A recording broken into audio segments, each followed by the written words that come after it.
जय जवान जय किसान का नारा तो आपको याद होगा। बाद में जय जवान जय किसान जय विज्ञान जोड़ा गया। मैं मनीष आज किसानों की बात करते हैं। देश में एक ऐसी परिस्थिति आ गई है जब देश के प्रधानमंत्री किसी को जबरदस्ती दे रहे हैं कि तुम 5 रोटी खा लो, जबकि उसको भूख 2 रोटी की है। वो जबरदस्ती कह रहे हैं नहीं, मैं तुम्हें 5 रोटी ही खिलाऊंगा, अगर नहीं खाओगे तो मैं उठने नहीं दूंगा। वही परिस्थिति में आकर किसान के साथ जो खेल चल रहा है इस देश में, वह दिख रहा है और सुनने में बहुत ही अलोकतांत्रिक लगता है कि लोकतांत्रिक राष्ट्र में भारत के प्रधानमंत्री के पास पूरी दुनिया के साथ तालमेल करने के लिए समय है। भारत के प्रधानमंत्री तालिबान मुद्दे पे अमेरिका के बुलावे पे या कहा जाए कि आकाओं के बुलावे पे जाने के लिए तैयार है और बहुत जल्दी जाएंगे। 56 इंच का सीना लेकर देश के प्रधानमंत्री वहां पहुंचेंगे और बहुत सी चीज़ें, परिस्थिति बदलेगी, तालिबान पे चर्चा होगी। लेकिन क्या भारत के लोगों के साथ बात करने के लिए भारत के प्रधानमंत्री के पास समय नहीं?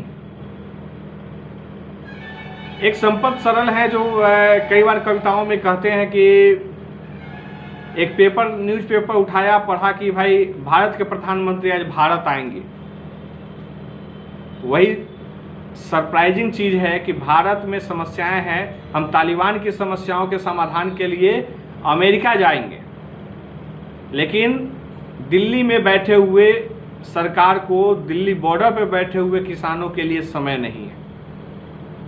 तो दिल्ली से उठ कर के मुजफ्फरनगर पहुंच गए किसान।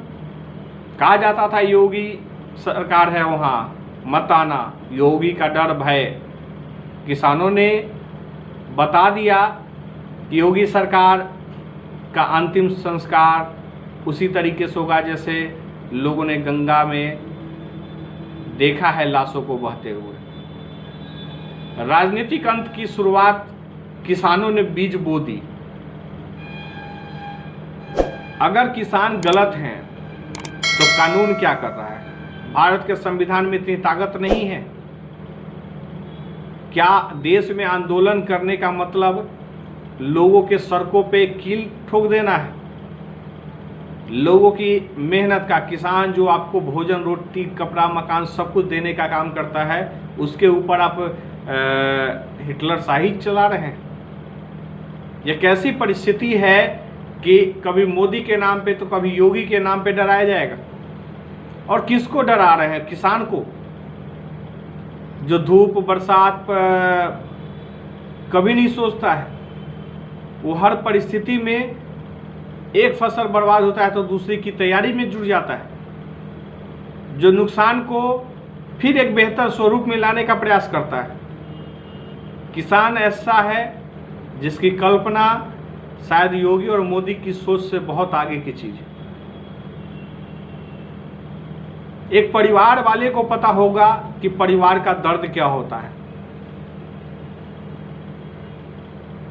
जिसने सभ्यता और संस्कृतियों में जिया हो। मैं कहीं सुन रहा था, मुझे ध्यान में है, आ रहा है एक सिर्फ बात, मुझे कहाँ सुना मुझे ध्यान में नहीं है, लेकिन इतना बात याद आ रहा है कि लोग जब आशीर्वाद देते हैं कि राम सीता की जोड़ी लग रही है किसी को, तो उन्होंने कहा कि मत दीजिए, क्योंकि राम सीता की जोड़ी बहुत परफेक्ट नहीं थी, पूरी जिंदगी भटकते हुए रह गए, वो जोड़ी सफल नहीं थी। तो उन्होंने कहा कि आशीर्वाद देना है किसी को तो बोलिए कि आपके बाबा दादा की तरह, पूर्वजों की दादा दादी की तरह रिश्ते हों, वैसा आपका परिवार हो, आपके संस्कार हो, ताकि आजीवन एक दूसरे के साथ मिलकर के आगे बढ़ सके। भारत लोकतांत्रिक राष्ट्र इसीलिए कहा जाता है क्योंकि हम समझौतावादी सिद्धांतों को अपनाते हैं। भारत का संविधान यह नहीं कहता, या भारत का लोकतंत्र या वैशाली का जो लोकतंत्र है यह नहीं कहता है कि हम जबरदस्ती किसी चीज़ों को थोप दें। आप कोई प्रस्ताव लाते हैं तो उसको लेकर के हमें इस बात पे फोकस करना है कि हम एक बेहतर राष्ट्र का निर्माण कैसे कर सकते हैं और हमारी भागीदारी क्या हो सकती है। उन भागीदारियों में हमें वह सोचना होगा कि हम किस प्रकार से अपनी बातों को रखें और समाज में एक बेहतर स्ट्रक्चर के रूप में हम राष्ट्र निर्माण में अपनी भूमिका निभा सकें। किसानों पे उड़ने वाली लाठियों पे यह शर्म होना चाहिए कि आखिर किसको बोल रहे हैं कि आप लाठी चलाएं। आपको याद होना चाहिए कि किसानों के पर लाठी उठाने वाले लोग उन्हीं के बच्चे होंगे जो फौज में होंगे। राजनेताओं के बच्चे फौज में हैं नहीं, वो किसान के बच्चे हैं जो फौज में जाते हैं, दिन रात मेहनत धूप पसीना करके 3-4 बजे भोर में उठता है और 2-2 किलोमीटर 10-10 किलोमीटर 50 किलोमीटर दौड़ता है, इसलिए कि उसका चयन हो जाए किसी प्रक्रिया में। वो लंबी कूद छोटी कूद जो भी कूद हो सब प्रक्रियाओं को निभाता है ताकि हम चयनित होकर के घर से लेकर जय जवान जय किसान के नारे को बुलंद कर सकें। इसलिए किसानों पे होने वाले अत्याचार और किसानों की बातों पे न उतरने वाली सरकार का अंत तो होना सुनिश्चित है। नरेंद्र मोदी की कथनी और करनी में इतना फर्क है कि खुद भी कभी बैठ कर अगर शांति में समीक्षा करेंगे तो उनके पास एकमात्र रास्ता बचेगा आत्महत्या, क्योंकि पूरी दुनिया में ऐसा उनके लिए कोई ऐसा जगह नहीं बचा हुआ है जहां पे उनको लोग नहीं पहचानेंगे। उनकी हैसियत पहचान में पूरी दुनिया में बन चुकी है और ऐसे लोग जब हारते हैं तो उनके पास सिर्फ एक रास्ता बचता है आत्महत्या। खुदा न खास्ता ईश्वर न करे, लेकिन मोदी जी का अंत उसी तरीके से दिख रहा है। लोगों के जीवन में इतना ज़्यादा प्रभावित करना, एक एक चीज़ को जिसको देश को संचालित करने की जिम्मेवारी होनी चाहिए थी, सबको प्राइवेटाइजेशन करके सबको तहस नहस कर दिया आपने। आप संचालन की सभी विधियों को ख़त्म कर रहे हैं। संचालन करने की जिम्मेवारी सरकार की सिस्टम की होती है। आज किसान के साथ जो आपने छल करना शुरू किया है उसका परिणाम आने वाले समय में राजनीतिक हत्या के साथ आपको भुगतना पड़ेगा। इसको 2022 में यूपी चुनाव हो या 2024 का लोकसभा चुनाव हो, उसको राजनीतिक हार नहीं कहेंगे, राजनीतिक हत्या कहेंगे। और जनता और किसान बिल्कुल तैयार है।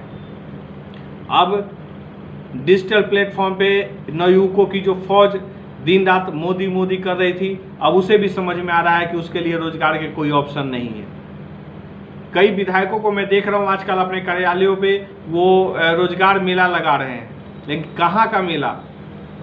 वैशाली में कुछ विधायक है जो रोजगार मेला लगा रहे हैं। जो वैशाली की इंडस्ट्रियल एरिया डूबी हुई है, इंडस्ट्रियल एरिया में 3 से 4 फीट 5 फीट पानी है। ऐसे ऐसे जगह औद्योगिक क्षेत्र हाजीपुर इंडस्ट्रियल एरिया में है जहाँ पे 10-10 फीट पानी है। तो आप किस जगह पे वो रोजगार की बात कर रहे हैं?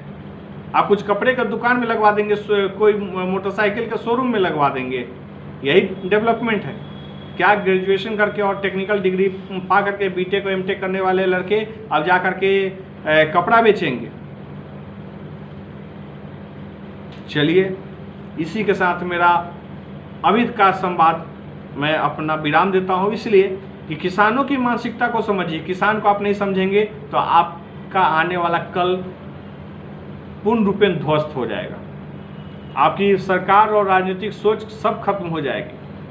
आपको किसान के संबंध में कोई भी सूचना, कोई भी जानकारी या कोई भी सुझाव देना हो तो मेरे नंबर पर संपर्क करिए 9471439247 94 ahannews@gmail.com पे आप मेल कर सकते हैं। बहुत बहुत शुक्रिया, बहुत बहुत धन्यवाद।